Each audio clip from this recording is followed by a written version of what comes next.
Hello watch fans, this is Anders here on Time and Crown channel. Today I wanted to compare two of the newer 2024 models of dive watches from Certina and Tissot. So these brands are both owned by the Swatch Group. So both of these watches are my personal watches. And I think they are very comparable because they have a lot of the same materials used, the same movement. They have almost the same blue color of dial, and they are both new 2024 models. And if you haven't yet subscribed to my channel, please do hit the subscribe button. It is a big help to keep this channel going. And now let's get into the comparison between the Certina DS Super PH 1000M and the Tissot Seastar 1000 Powermatic 80. So this watch was released in 2024. It is sculpted after a 1970s dive watch. They released three different versions: this turquoise blue, a black, and an orange. The orange is limited. The watch, it measures 43.3 millimeters in diameter.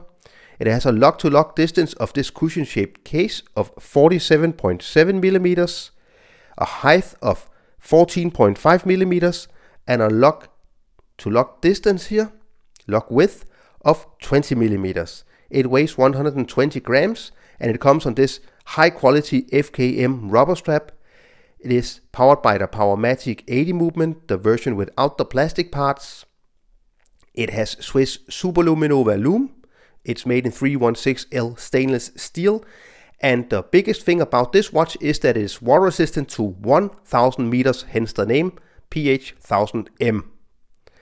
The watch is priced at retail at 915 Swiss francs, so that's approximately 950 euros or 1000 US dollars. Powermatic 80 40mm automatic version.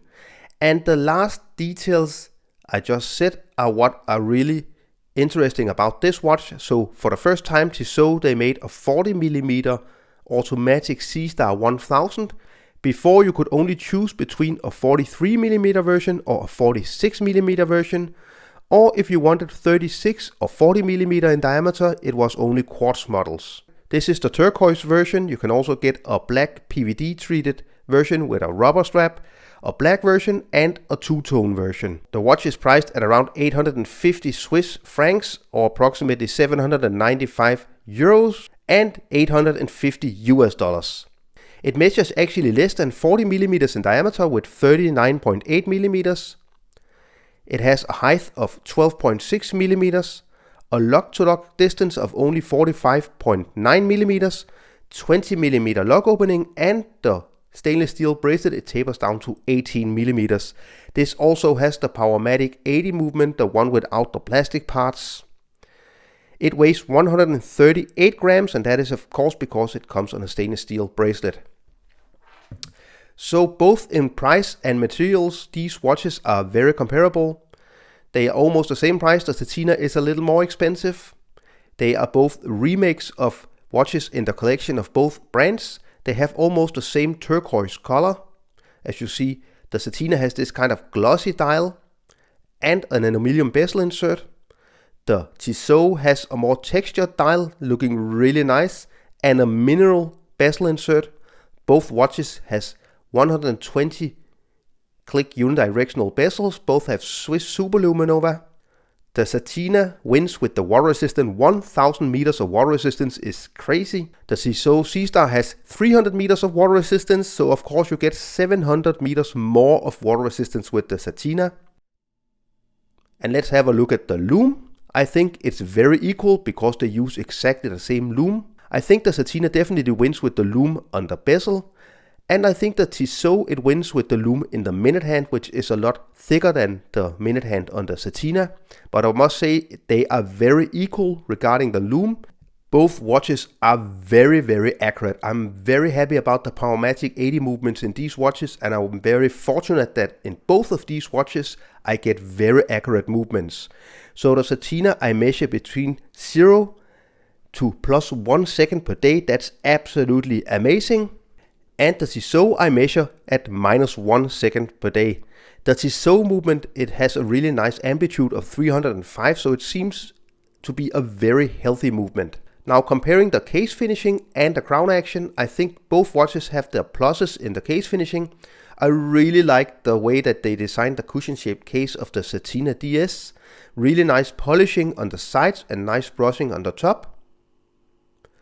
But I also really do like the case design of the Tissot. Different finishes, different ways of making the case with this beautiful brushing inside of the case and really nice polished angles here, brushed on the top. We can't really compare bracelet and rubber strap, but what we can say is that it is quite annoying, as you can see with the fingerprints on the Tissot, that they decided to have polished center links. I must say, if I had to choose between the rubber strap or the bracelet, I would choose the rubber strap, although this is the best bracelet I have tried from Tissot so far. It's a really good bracelet, very comfortable, but I think that the clasp is very cheap with 2 push button and fold over. They should do better with the clasp. And overall this rubber strap is really soft but also very tough, and it just feels really great. It's vulcanized rubber, so you don't get all of the dust on the strap.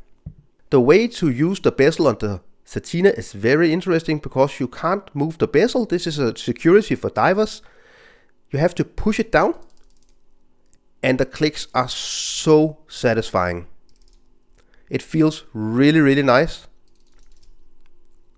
But it does make it a little more tough that on a glance, on the go to rotate the bezel. The Tissot is much easier to use because you don't have to push anything down.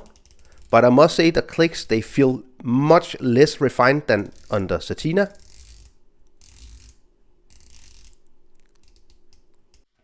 The crown action on the Certina is really nice. The crown is kind of recessed into the case. It has a really nice pop. Feels really nice to wind the watch. And it's very easy and buttery smooth to screw in the crown. The Tissot has a very satisfying pop as well. Click. But as you maybe can hear,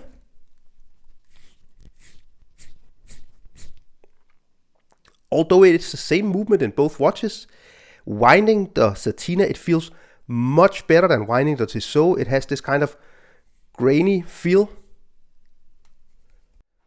Now let's talk about the dials. I really do like the glossy dial, and I really do like the quality of how they applied the hour markings. The date window, it just works. Doesn't look great, but it works. Maybe to have it color matched would have been a really nice plus. And I really do like the orange accents and the orange second hand on the Certina. It just looks really fresh and really good. Now the plus with the Tissot is that you get this beautiful textured dial, really well made. I really do enjoy that they put the date window at 6 o'clock on this watch.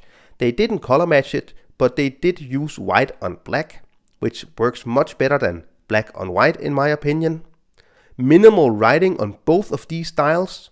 I do think that the hour markings, they simply just look more refined on the Certina than they do on the Tissot, but it's not a big difference. I do prefer the handset on the Certina. I think it looks more refined, and I do enjoy the second hand much more than on the Tissot because you have this square on the second hand, which in low light situations just gives you a little more lume.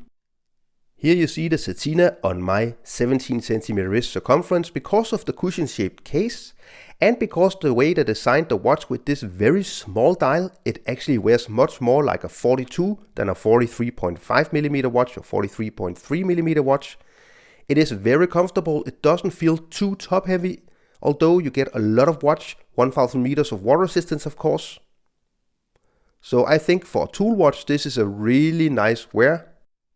And here we see the Tissot Seastar 1000. This is a perfect size for my wrist, and I think it's the perfect size for a lot of disc diving watches. This is a capable dive watch, 300 meters of water resistance, lume, really nice bezel with a lume pip, but it's much more of an everyday tool desk diver than the Certina, which is much more of a tool watch.